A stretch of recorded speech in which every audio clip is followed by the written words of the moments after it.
माता के सभी भक्तजनों को जय माता दी। दुर्गा सप्तशती की कथा अध्याय 7 और 8। चंड और मुंड का वध।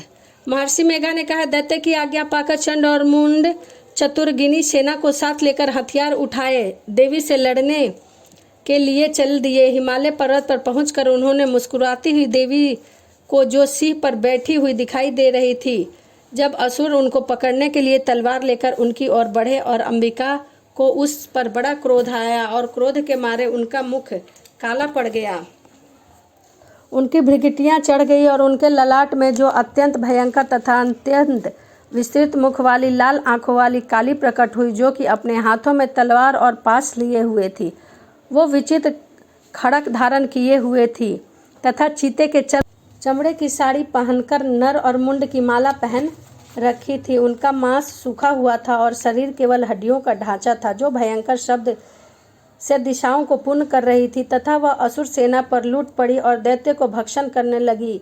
वे पार्षद रक्षकों, अंगुशधारी महात्मा, हाथियों तथा सवार योद्धाओं और घंटा सहित हाथियों को एक हाथ में पकड़ कर अपने मुंह में डालती जा रही थी। इसी प्रकार वे घोड़े, रथे, सारथी तथा रथों में बैठे हुए सैनिकों को मुंह में डालकर भयानक रूप में चबा रही थी। किसी के केश पकड़कर, किसी को गर्दन पकड़कर, किसी को पैरों में दबाकर और किसी दैत्य को छाती में मसलकर मार रही थी। वह दैत्य के छोड़े हुए बड़े बड़े अस्त्र और शस्त्र को मुंह में पकड़कर और क्रोध में भर उनके दांतों से पीस रही थी। उन्होंने कई बड़े बड़े असुरों को भक्षक कर डाला, कितने को रौंद डाला और कितने को मार मार कर उन्हें भगा दिया। कितनों को उन्होंने तलवार से मार डाला, कितने को अपने दांतों से समाप्त कर दिया। इस प्रकार देवी ने क्षण भर में संपूर्ण दैत्य सेना को नष्ट कर दिया। यह देखकर महाप्रकर्मी चंड काली देवी की ओर लपका और मुंड ने भी देवी को अपने भयानक बाणों से वर्षा आरंभ कर दी। उसने हजारों चक्र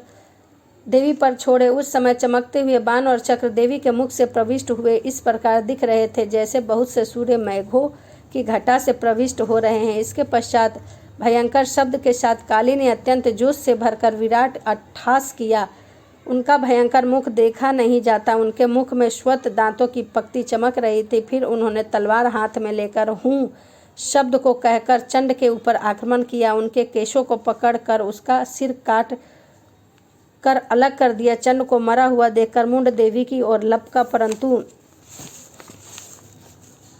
क्रोध से भरे उन्होंने अपनी तलवार को यमलोक पहुंचा दिया। चंड और मुंड दोनों को मरा हुआ देखकर उनकी बाकी बची हुई सेना वहां से भाग खड़ी हुई। इसके पश्चात काली चंड और मुंड के कटे हुए सिरों को लेकर चंडिका के पास गई और प्रचंड अट्टहास के साथ कहने लगी, हे देवी, चंड और मुंड, दो महादैत्य को मारकर मैंने तुम्हारी भेंट कर दी है और शुंभ और निशुंभ को तुम स्वयं वध कर देना। महर्षि मेघा ने कहा, वहां लाए हुए चंड और मुंड के सिरों को देखकर कल्याणमयी माँ चंडिका ने काली के मधुर वाणी से कहा, हे देवी, आप चूंकि चंड और मुंड को मेरे पास मार कर लेकर आई हैं, अतः संसार में चामुंडा के नाम से आप विख्यात होगी। दुर्गा सप्तशती की कथा अध्याय 7 यहीं समाप्त होता है। अध्याय 8 शुरू करते हैं।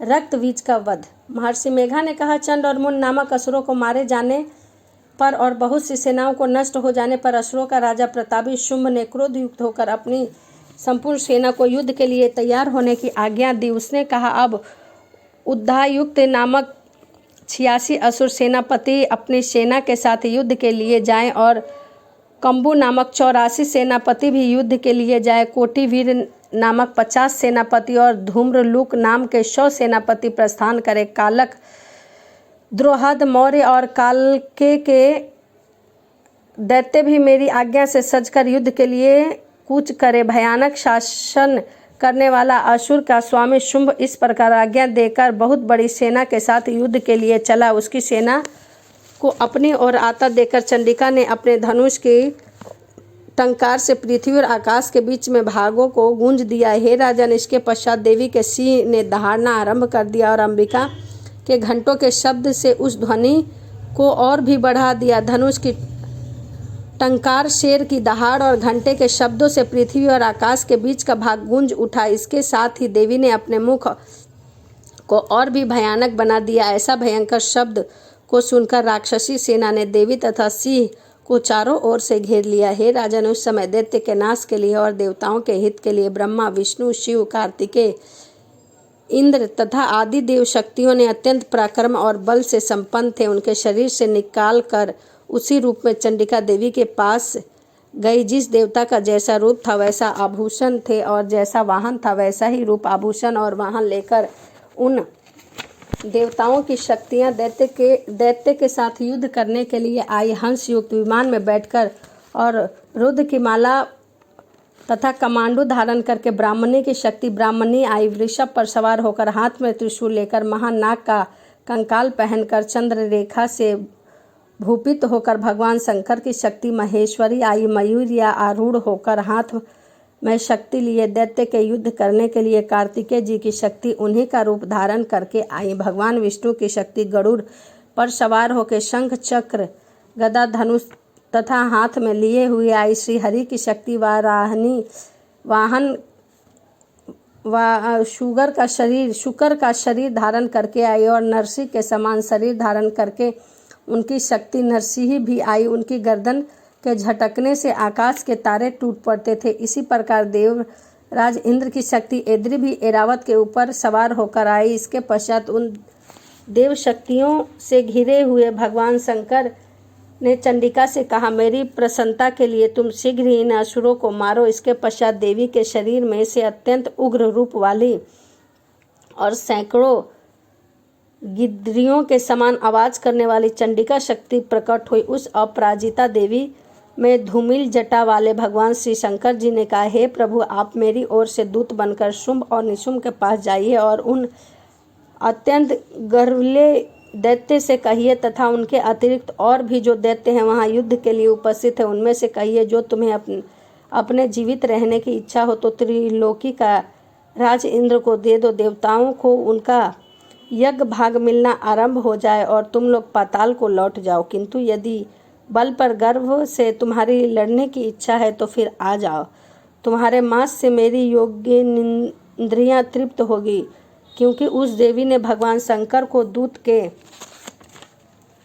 कार्य से नियुक्त किया था, इसीलिए वह संसार में शिवदूती के नाम से विख्यात हुई। भगवान शंकर से देवी का संदेह पाकर उन दैत्य के क्रोध का ठिकाना न रहा। वो जिस स्थान पर देवी विराजमान थी वहां पहुंचे और जाने के साथ ही उस पर बाणों और शक्तियों की वर्षा करने लगे। देवी ने उनके फेंके हुए बाणों और शक्तियां, त्रिशूल और फरसों को अपनों बाणों से काट डाला और काली देवी उस देवी के साथ आगे खड़ी होकर शत्रुओं और त्रिशूल विदर्न करने लगी और खट्टास से कुचलने लगी। ब्राह्मणी जिस तरह दौड़ती थी उसी तरह अपने कमांडल में जल छिड़क कर दैत्यों के वीर्य के बल को नष्ट कर दे रही थी। इस प्रकार महेश्वरी त्रिशूल से, वैष्णवी चक्र से और अत्यंत कोप वाली कुमारी शक्ति द्वारा असुरों को मार रही थी। ऐद्री में व्रज के प्रहार से सैकड़ों दैत्य रक्त की नदियां बहाते हुए पृथ्वी पर सो गए। वाराहनी के कितने ही राक्षसों को अपनी थूथन द्वारा मृत्यु के घाट उतार रही थी। दाढ़ी के अग्रभाग से कितने राक्षसों को छाती को चीर डाला और चक्र की चोट से कितनों को विदर्न करके धरती पर गिरा दिया। बड़े बड़े राक्षसों को नरसिंह अपने नखों से विदर्न करके भक्षक कर रही थी और सिंहनाद में चारों दिशाओं में गूंजती हुई रणभूमि में विचर रही थी। शिवदूती के प्रचंड अट्टहास से कितने ही दैत्य भयभीत होकर पृथ्वी पर गिर पड़े और उनके गिरते ही वह उनको भक्षम कर रही थी। इस तरह क्रोध से भरे हुए मातृगणों द्वारा नाना प्रकार के उपायों से बड़े बड़े असुरों को मरते हुए देखकर राक्षसी सेना भाग खड़ी हुई और उनको इस प्रकार भागते देखकर रक्तबीज नामक महापराक्रमी राक्षस को क्रोध से भरकर युद्ध के लिए आगे बढ़ा। उसके शरीर में रक्त की बूंदें पृथ्वी पर जैसे ही गिरती थी वैसे ही शरीर वाला वैसा ही एक बलवान राक्षस दैत्य प्रकट हो जाता था, पृथ्वी से उत्पन्न हो जाते थे। रक्तबीज गदा हाथ में लेकर ऐद्री के साथ युद्ध करने लगा। जब ऐद्री शक्ति ने अपने व्रज को उसको मारा तो घायल होने के कारण उसके शरीर से बहुत सा रक्त बहने लगा और उसकी प्रत्येक बूंद उसी के समान बलवान तथा महापराक्रमी दैत्य भयंकर रूप से प्रकट हो रहा था। वे सब के सब दैत्य रक्तबीज के समान ही बलवान तेज वाले थे। वे भयंकर अस्त्र शस्त्र लेकर देवी के साथ लड़ने लगे। जब ऐद्री ने वज्र प्रहार से रक्त बीज के मस्तक पर चोट लगी और रक्त बहने लगा। उस समय रक्त के हजारों ही पुरुष उत्पन्न हो गए। वैष्णवी ने चक्र से और एद्री ने गदा से रक्त बीज को चोट पहुंचाया। वैष्णवी ने चक्र से घायल होने पर उसके शरीर से जो रक्त बहा उससे भी हजारों असुर अत्यंत जन्म गए, जिसके द्वारा वह संपूर्ण जगत व्यापक हो गया। कुमारी की शक्ति ने वाराही से खड़ग से और महेश्वरी ने त्रिशूल से उसको घायल किया। इस प्रकार क्रोध से भरकर उस महादैत्य ने सब मातृशक्तियों ने पृथक पृथक गदा से प्रहार किया। इधर माता ने शक्ति तथा त्रिशूल इत्यादि से उनको जो बार बार घायल कर रहे थे उससे सैकड़ों महादैत्य उत्पन्न हो रहे थे। इस प्रकार रक्त बीज की रुधिर से उत्पन्न हुए असुरों से संपूर्ण जगत व्यापक हो गया, जिससे देवताओं को भय हुआ। देवताओं को भयभीत देखकर माँ चंडिका ने काली से कहा, हे चामुंडे, अपने मुख को बड़ा करो और मेरे शास्त्रों घात से उत्पन्न हुए रक्त बीज के रक्त बिंदुओं को उत्पन्न हुए महाअसुर को तुम अपने मुख में भक्षण करती जाओ। इस प्रकार रक्त बिंदुओं से उत्पन्न हुए महादैत्य को भक्षण करती गई और तुम रणभूमि में विचरो। इस प्रकार रक्त के पृथ्वी पर न गिरने से दैत्य नष्ट हो जाएंगे। तुम्हारे भक्षक करने के कारण पृथ्वी पर और दैत्य उत्पन्न नहीं होंगे। काली ने इस प्रकार कहकर चंडिका देवी के रक्त बीज पर अपने त्रिशूल से प्रहार किया और काली देवी ने अपने मुख से एक एक बूंद से उसका रक्त पीने लगी। तब उसने गदा से चंडिका पर प्रहार किया। प्रहार से चंडिका को तनिक भी कष्ट न हुआ, किंतु रक्त बीज के शरीर में बहुत सा रक्त बहने लगा, जिस रक्त के गिरने के साथ ही माँ काली उस रक्त को अपने मुख में पीने लगी। काली के मुख में उस रक्त से जो असुर उत्पन्न हुए उनको उन्होंने भक्षण कर लिया और रक्त को पीती ही रह गई। तदंतर देवी ने रक्त और बीज दोनों को, जिसका भी खून काली ने पिया था, चंडिका ने उस दैत्य को वज्र, बाण, खड़ग और चक्र इत्यादि से मार डाला। हे राजन, अनेक प्रकार से शस्त्रों से मारे हुए और खून से वंचित उस महादैत्य रक्त बीज पृथ्वी पर गिर पड़ा। हे राजन, उसके गिरने से देवता अत्यंत प्रसन्न हुए और माताएं उन असुरों को रक्त पीने के पश्चात उन्मत्त होकर नृत्य करने लगी। दुर्गा सप्तशती की कथा अध्याय 8 यहीं समाप्त होता है।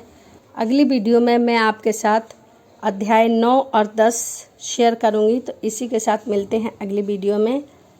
यदि अभी तक आपने मेरे चैनल को सब्सक्राइब नहीं किया है तो प्लीज़ सब्सक्राइब कर लीजिए। भक्ति से रिलेटेड सभी वीडियो आपको मेरे चैनल पे मिलेंगी। और यदि आप मेरे चैनल पर पुराने हैं तो मेरी वीडियो पूरी देखिए, कमेंट करिए, लाइक करिए, शेयर करिए। तो चलिए इसी के साथ मिलते हैं अगली वीडियो में। जय माता दी, राधे राधे।